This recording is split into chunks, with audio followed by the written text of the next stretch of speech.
আসসালামু আলাইকুম, কেমন আছেন? আশা করি সকলেই ভালো আছেন। আজকে আমি রান্নাবো ইলিশ মাছ দিয়ে ওল। প্রথমে ওলটা কেটে ভালো করে সেদ্ধ করে নিতে হবে লবণ দিয়ে পানিটা একটু গরম হয়ে গেলে লবণটা তার ভিতরে দিয়ে দেব।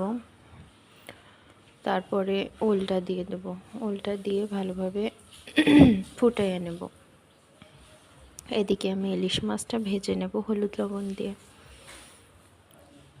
এই যে দেখেন বলক উঠে গেছে। বলক ওঠার পরে পানিটা ঝরায় নেব। ঝরায় ভালো করে নর্মাল পানি দিয়ে ধুয়ে নেব।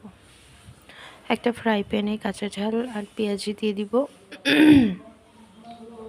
দিয়ে ভালো করে নাড়াচাড়া করে আমি ওই সেদ্ধ করা ওলটা আধা সেদ্ধ ওলটা দিয়ে দেব। আমার একটু ঠান্ডা লেগেছে, যার কারণে ভয়েসটা এমন লাগছে। ওলটা দিয়ে ভালো করে নাড়াচাড়া করে নেব। তারপরে 1 চামচ লবণ দিব, আধা চামচ হলুদ দিব, দিয়ে আবারও ভালো করে নাড়াচাড়া করব।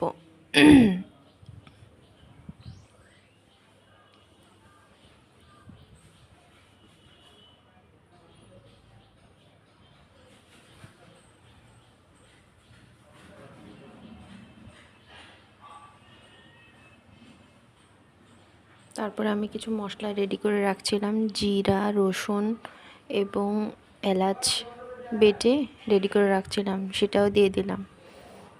দিয়ে আবার ভালো করে কষায় নেব। নিয়ে একটা পাতিলে আমি গরম পানি সুষুম গরম করে রেখেছিলাম, এতে গরম পানিটাই ইউজ করতে হবে।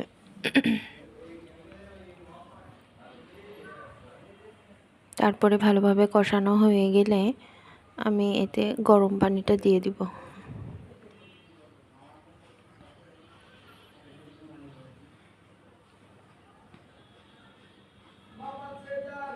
গরম পানিটা দেওয়ার পরে আমি ঢাকনা দিয়ে ঢেকে দেব। গরম পানিটা দিয়ে ঢাকনা দিয়ে ঢেকে দেব ভালোভাবে। যখন বলক উঠে আসবে তারপরে সেই ভাজা মাছটা, ইলিশ মাছটা দিয়ে দেব।